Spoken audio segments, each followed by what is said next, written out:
I nearly ended my abusive stepfather almost 20 years ago, and now my mother wants me to help pay for his care. The guy who knocked my mom up the first time left the family when my twin sister and I were toddlers. He told my mother that he couldn't take it anymore with 2 little kids, and so on and so on. I saw him only a handful of times at his parents', my grandparents' house, where we never really interacted, behind him giving us some presents. He kicked the bucket when I was 12 as he drove his car into a utility pole while drunk driving. My mom remarried when we were in 1st grade. My stepfather moved in 6 months after the wedding they had my half-sister. I think you know what I mean. My stepfather showed his true colors pretty early. I got the worst of it, being the boy he wanted to make into a real man, like him. Yeah, because real men beat their kids. My stepfather was a drinker. An aggressive one. He was the provider, as my mother was a stay-at-home mom. My mother drank too, so they were a match made in hell. I got smacked around for everything. Taking too much time at doing homework, missing curfew, dropping a plate. When I would be late to dinner, guess what? No dinner. I could list more, but that would be a effing long list. When I was 13, I missed curfew by an hour due to missing my train. He was drunk and pissed off due to something at work, so when I came home I became his punching bag and I ended up in the ER. My mother lied to the nurses and told them I fell down the stairs. I had a busted lip, a busted forehead, 2 cracked ribs, and a lot of bruises. I was kept home for like 2 weeks after this because my teachers already asked question my mother wasn't really keen on answering. After the beatdown, you may ask yourself, where was my mom? Well, watching and telling me it was my fault. But hey, I got my brand new PS2 back then for not telling the teachers. It wasn't the last time I needed to go to the ER, but it was the worst beating I got. After that, puberty hit me hard. I turned into a rather big guy after being a scrawny kid all my life. At 15, I was the same height as my stepdad. I guess it wasn't so funny to beat someone the same size as him. At one evening, he yelled at my twin sister and raised his hand at her after she told him to get himself another beer, and I simply pushed him down. He was drunk, so he busted his ass, tripping backwards over the coffee table. He was unable to get up and squirmed on the floor like a turtle on his back until my mother and half-sister helped him up. During my teen years, I simply spent as much time as I could outside my parents' house. School, friends, soccer practice, or being at my paternal grandparents' house, they stayed in my life and were the only positive family I had during my youth besides my twin sister and my half-sister. I started trade school with 17 and worked as an apprentice. I hated the job, but hey, I got my own money and had an excuse to spend even less time at home. One evening it happened. It was one of the rare evenings the whole family ate dinner. My sister, who loved to bake, made a cake for dessert. My stepfather sat there at the head of the table, imagining to be the shitty little king of his shitty little castle. He made fun of my sister's baking and then said, well, I thought the ugly ones could at least cook. This day we both snapped. My sister started. She talked back to my stepfather and he simply slapped her. Hard. Red handprint on her face, hard. My mother and half-sister continued eating without looking up while my twin sat there and tried not to cry. Crying made things worse. Well, I snapped too. I shot up from my chair, grabbed him by the collar of his shirts and dragged him from his seat. I slammed his head on the kitchen floor and just started going at it, hitting him again and again. At this point, I was a big 17-year-old guy and he was an alcoholic in his mid-50s. My mom tried to get me off him, but she got a swift elbow in the face, which was an accident tbh. My twin sister of all people got me off him. She is a small lady, but damn, she got some strength to her. After that, I simply left the house. Wandering around outside. Thought crossing my mind. Is he dead? Is the police searching me? I walked to my paternal grandparents' house. It took me some hours because they lived the next town over, which was 20 minutes by car. My grandma let me in, and when my grandpa saw my bloody swollen knuckles, he just simply nodded at me. I washed my hands and my grandma made me the bed in their spare bedroom. I stayed at their house for some days without messages from home. 3 days later, my twin sister came over to tell me some things. My stepfather was still at the hospital.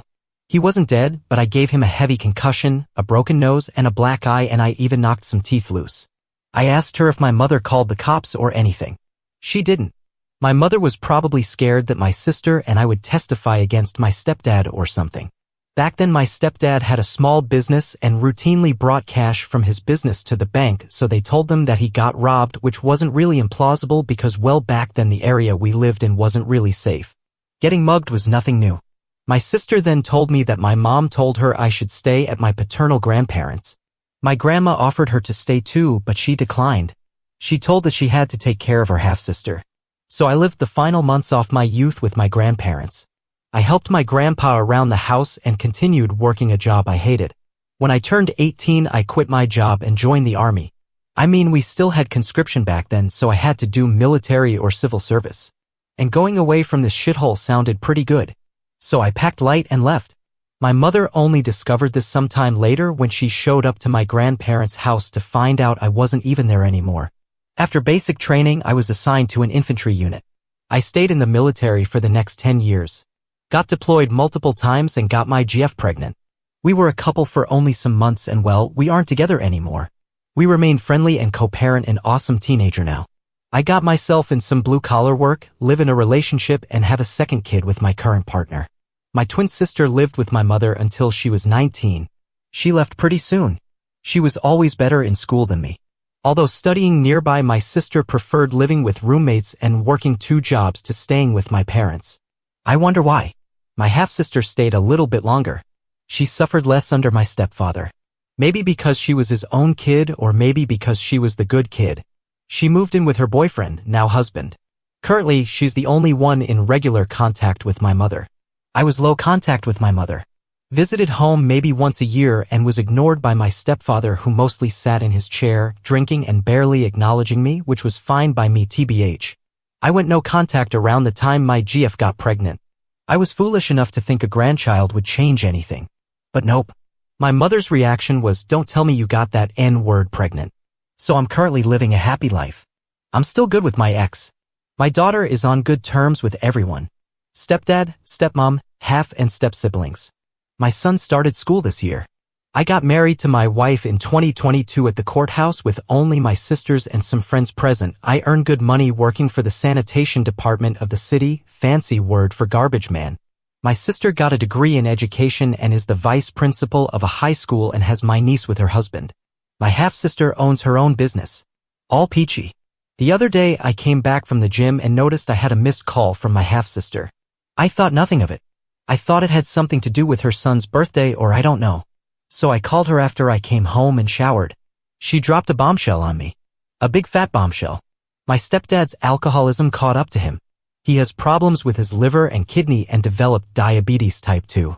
He retired early and my mom took care of him with the help of an home care nursing service. Apparently he had a massive stroke in 2023. He got discharged from the hospital and my mother couldn't take care of him anymore. Now he is partially paralyzed and can't control his bowel and bladder anymore. So she decided to put him in a nursing home. And well, she can't pay for it alone. Their savings are slim and have nothing besides their house and their old beat-up car. My mom isn't healthy herself. Years of alcohol abuse took its toll in her too. She suffers from renal insufficiency and also diabetes. So she asked me of all people to help pitch in. First thing, my stepfather can rot in hell for all I care. Second thing, I'm not made of money. I'm a garbage man and my wife is a certified nursing assistant. We come by just fine. My twin sister offered to pay a little part more out of goodwill to my half-sister than my stepfather. I refused to pay. My half-sister urged me to visit my mother and see for myself and maybe bring my kids to meet their grandma. My kids only have one set of grandparents and they know it. My twin sister understands me saying no. My half-sister tells me that her dad at least provided us with a home and so on and so on. She gave my number to my mother and she's been calling me, but I won't answer the phone. I can't talk about that with anyone. My kids are 7 and 14 and they know what they need to know. My wife knows and respects my no contact with my parents. She knows vaguely that my stepfather was abusive, but not to which extent. Only my sisters and my paternal grandparents knew about it. My grandpa died of a heart attack in 2014 and my grandma died in 2021 after an infection with COVID. So I put my rant out there. I'm still not sorry for everything I did back then and I don't want to pay anything for this asshole. I just wanted to get my frustration out of my system.